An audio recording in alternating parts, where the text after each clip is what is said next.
Be sure to read and follow the safety guidelines to protect your computer from potential damage and ensure your personal safety.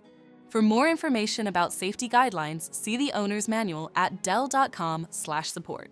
Before you begin, turn off the computer and disconnect all the attached peripherals. To remove the solid-state drive 2230, loosen the 2 screws on the rear of the base cover. Remove the other 7 screws and pry the cover off the system. Find and unplug the battery cable. Identify the solid-state drive and loosen the screw. Remove the other screw. Lift the drive and thermal shield out of the system. Flip the drive over and remove the screw.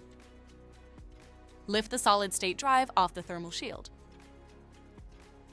To reinstall the solid-state drive 2230, place the SSD into the slot at the back of the thermal shield. Replace the screw. Flip the drive over and place it back in the system. Tighten the 2 screws to secure it. Plug in the battery cable.